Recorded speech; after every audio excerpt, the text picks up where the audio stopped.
Yesterday, the Browns and the Bengals didn't have playoff implications, but history was on the line. Myles Garrett set the single-season sack record, giving the Browns the win over the Bengals. However, not everyone was aware of the moment. Here's Bengals coach Zac Taylor and Ja'Marr Chase after the Bengals L. There's 5 minutes left in our season. We're playing for our lives here, and I was never told that we're going to stop the game, and in a critical moment like that. And the refs just said that they made a decision that they were going to stop the game. And they said they tried to do it as quickly as possible. I didn't feel that. I don't think they could do that. I never knew you could let the whole team get on your field. That's like me catching my 10th pass and the whole team running on the field. We can get flagged. You can't do that. You know what I'm saying? But congrats to him and everything. But they got to call a flag. Zac said the refs told him after the fact that they had decided they were going to stop the game, but never informed. What do you mean, stop the game? Stop the game to let them celebrate the moment. Well, I hope. Well, they better stop the game when I do something in my back end. That's all I got to say about that. Oh, Ja'Marr. Does Zac Taylor and Ja'Marr Chase have a point, Cam? No. You're playing for nothing. Nothing. The only reason why people are paying attention to this game is to see Myles Garrett break the record. He broke the record. This is a big deal. The Cincinnati Bengals this year has not been no deal at all ever since they were not eligible to make it to the playoffs. Ja'Marr Chase, superstar, right? Zac Taylor, congratulations. You made another year around the horn. But at the same time, it's like, bro, understand, like where's your coup? The decorum of understanding the moment. It doesn't happen often. I take it as, from Zac's point, it's more about the league than it is about the Browns and what they were doing. That's fine. They actually respect the hell out of Myles Garrett. Every game, 90 minutes before the game, the refs talk to the coaches and say, hey, look, this game, all right, there's this veteran we're going to bring out at about the 30-minute mark, or at this point, hey, the Star Spangled Banner is going to go long. It's on national TV. We're going to use this different football. They give him everything. At no point did the officials say, if and when he breaks this record, we're going to stop and let them do a parade on your home field. So Zac Taylor was more annoyed by that, hey, for 5 minutes, they're allowed to carry this guy off. He's looking at the officials like, what are we doing? It's our ball. We're trying to score here. And the Browns were able to treat this like their own personal parade. It seems petty. I'm with you. I get it. If you don't like it, don't allow him to get the sack. Yeah. Simple and Fair. plain. How about this? Make sure the game's meaningful. Both fair. That's both valid. That's why it's legitimate as well. The Cincinnati Bengals have been a joke, all right? Without Joe Burrow, they're nothing. And that's a direct indictment against Zac Taylor, who leans on the quarterback too heavily and doesn't coach the rest of the damn team. It's just that simple. Having said all of that, let's also make sure we're not tone deaf, because history matters. And when something historic happens in any sport, that's what you do. Yeah, when LeBron sat up there and eclipsed Kareem Abdul-Jabbar's record, yeah, you know what? It stopped the game and all of this other stuff. And it was in L.A. and Crypto.com. Drew Brees broke a record in New Orleans. Even if it were not there, teams would have stopped the game, because when something historic happens, it's celebrating the sport collectively, as I'm talking about. So, Zac Taylor being oblivious to that is no surprise, because on far too many occasions he appears too damn oblivious to too many things. And we know he knows football and stuff like that, which is why I'm so critical of him, because there's no excuse for him to make some of the errors in judgment that he has made, like not protecting his quarterback all of these years, with Joe Burrow missing basically 3 of his 6 seasons. There's a whole bunch of things to point to. The overall feeling from Zac, and you'll hear it from a lot of coaches, is just an overall exhaustion with the referees and the communication with the referees. You go back to McVay that Thursday night with that 2-point conversion. Right. It takes 2 minutes to get that. You're right. And they're just sort of like, just tell us. Some communication. Right, why is there no communication? You're right, Peter. We just would prefer to hear the complaint from somebody other than Zac Taylor. Fair enough. Yeah, I think so too. And he's saying we're fighting for our lives here. He was fighting maybe to retain the head coaching spot, which he will. Bengals announced that Zac Taylor will return next year as the head coach. Too much time with the pomp and circumstance for upon further review, but before we get to it, she is the lovely Michelle Smallman, back in studio for the first time in 2026. Happy New Year, CC. Hello. Can still say that until Wednesday. He is the hoodie, Evan Cohen. He's got the hoodie and the sport coat on, feeling the look. How are you? All right. You all right? You got a great haircut, a beautiful tan. I do. Yeah, it's great. We're not sure whether or not you went to a tanning bed to get that tan, but that's neither here nor there. Yeah, what level were you using? We're not sure. I don't even know what that means. I don't know. I am the resident Super Bowl champ, and Pat Costello, if you would. Number 3. Myles Garrett breaks Michael Strahan's single-season sack record. The record-breaking sack happened in the final 5.5 minutes of Cleveland's season. Per NFL Next Gen Stats, Garrett crossed the line of scrimmage in 0.23 seconds after the snap, the fastest get-off on any sack during the 2025 season. Garrett led the league in average get-off at 0.7 seconds. What makes his record-breaking season even more impressive was the degree of difficulty in which he accomplished the feat. The Browns finished bottom 7 in time spent leading in games throughout the season, and Garrett was top 5 among edge players in double team rate on pass rush opportunities.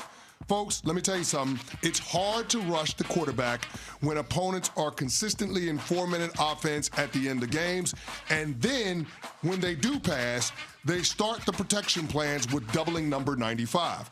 The fact that he broke the record is telling of his football character, and with 125.5 career sacks, Garrett has the second most by a player in his first 9 seasons in the NFL since sacks became an official stat.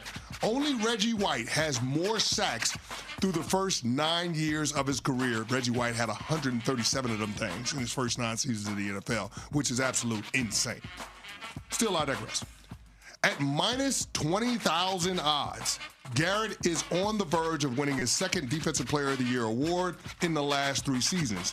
This will be his 7th All-Pro nod in 9 years. His productivity through the first decade in the NFL stacks up against anyone else's career on the defensive side of the ball.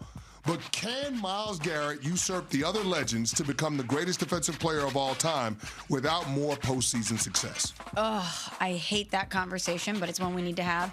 First of all, shout out to Myles Garrett. He's a remarkable player. It's so fun to watch him play football. I was so pleased to see him get the season record. However, and I know that we are going to hold it in higher regard because of the degree of difficulty in which he achieved it this season, as you just pointed out, Cece.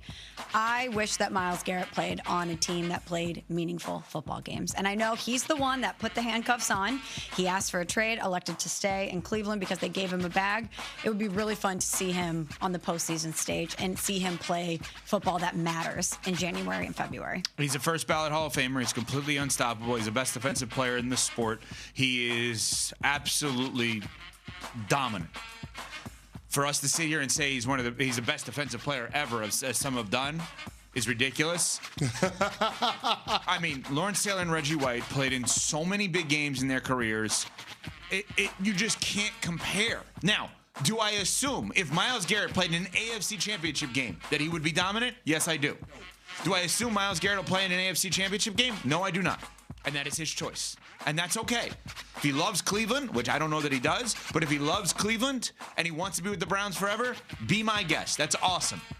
I think they should have had a mutual parting of ways last year. The moment he requested out, they should have taken advantage of that request and traded him for a boatload of picks, and he should have broken that sack record this year for another team en route to the postseason. That's what should have happened. It didn't happen. Doesn't mean he's not awesome, and it doesn't mean he's not a first ballot Hall of Famer.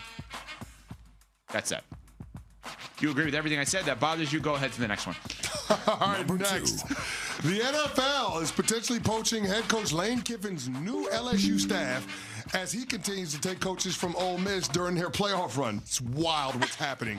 According to our very own Jordan Renan, the New York Giants are considering the possibility of hiring Charlie Weiss Jr. to work with quarterback Jackson Dart on the next Giants coaching staff. The 32-year-old Weiss was Ole Miss's offensive coordinator and quarterbacks coach from 2022 through 2025. Dart started for Ole Miss from 2020 through 2024 and excelled before the Giants selected him with the 25th overall pick in the 2025 draft. Weiss was in line to join Kiffin in Baton Rouge as the Tigers' offensive coordinator after Ole Miss completes their season. Weiss would be an interesting choice because it's crucial for the Giants to invest in their young quarterback and give him all the resources and people he needs to be successful. Big Blue is 4-13 this year to cap a 13-38 3-season stretch. Not great, but let's not miss the elephant in the room. This is about Lane Kiffin continuing to snatch coaches off of his previous staff. Ole Miss running backs coach Kevin Smith will not return to Oxford this week. Tight ends coach Joe Cox will not return. Receivers coach George McDonald, quarterback coach Dan Stevens, and assistant coach Sawyer Jordan are all in question to return and help out for Ole Miss's college football playoff semifinal game against Miami. This is per reporting. They remain in Baton Rouge, helping out with the recruiting of visitors and, of course, the transfer portal, which opened up last Friday. So those guys are helping Lane Kiffin recruit other players around the college football landscape and not focused on trying to do everything they can for the players at Ole Miss to continue their run to compete for a national championship. Lane Kiffin is the gift that keeps on giving. And you would just think at some point, Lane Kiffin could be the bigger person and could try to help those that he once recruited to Ole Miss fulfill their dreams of winning a national championship by not poaching their coaches, but that's not going to happen. I just think it's incredibly ironic, the fact that the NFL is actually potentially going to take a coach off of Lane Kiffin's staff while he's trying to take that coach from another team staff. Incredible what's happening. Yeah, little Kirk Cousins, how do you like that, to Lane Kiffin? But I hate that the construct of college football even allows this, that you can have coaches doing double duty, essentially, while these kids are trying to win football games. It's incredibly unfair, and I hate it for them. So Charlie Weis is coaching for Ole Miss, recruiting for LSU, and interviewing with the Giants all at the same time. Charlie Weis Jr., allegedly. And you think Lane Kiffin is a story. I don't. I think the New York Giants are the story. If they're interviewing an OC by a general manager that fans and media don't want without a head coach, that's a bigger problem. Think about that for a second. No one wants Joe Schoen to be the general manager. There's rumors that Charlie Weis Jr. could be the offensive coordinator. For who exactly? Or whom? I don't know which one it is. Who's the coach? So the coach now has to come in with a GM that they may not want and inherit an offensive coordinator. Now, Charlie, and by the way, if that happens, I've actually lived this movie too. And that's good. I've been in this situation. Jason Garrett, before. Wade Phillips with the Cowboys. Oh, yeah, that's right. Yes. That's Now, right. Yeah, the whole situation there's one is very other part of involved. this. Went 13-3 that year, though. Okay, that's the other part of it. Now, let's say their ineptitude and dysfunction leads to success. Guess what happens? Charlie Weis Jr. is a head coach in 2027 in the National Football League at 33 years old. So you lose him. Good luck. Yeah, you lose them, but you get the validation that the quarterback that you took in the draft is a franchise guy. That's fine. I'm just saying, if this all comes to fruition, this will be a wild chain of events that we will look back on. But here's the thing and why I keep going back to Lane Kiffin. In what world is this doing right by the kids that you once recruited to Oxford by taking all of the coaches off of the staff when they're in the middle of a playoff run that, oh, by the way, pays you because of incentives in your contract? The better they do, the more money you make. And yet and still, you ratchet up the degree of difficulty for those kids to accomplish the goal. How does that make sense? He's not worried about those kids. Come on. Come on. Those kids are the one that got him a $100 million contract. I understand that. And now he's on to the next one. He's focused on Lane and he's focused on LSU. I'm not saying it's right. I hate it. The whole situation is incredibly involute. It's a spider web. All right, there you go. Word of the day. 1 for 1, 2026. That's easy. Go ahead. I already said it once prior in the same conversation. And What? you missed Oh, it. you missed it. Oh, So- you thought you had it. Well, that's and you debate. missed You it. shouldn't have said it again, though. Well, no, That's a I big said it gray again area. because I really wanted to dunk on you. No, that's a No, gray she area. got you. She got you. You lost. You lost. If she I lost, did hear it. I love how confident you are, too. Yeah, right? You're like, I got it. 2026.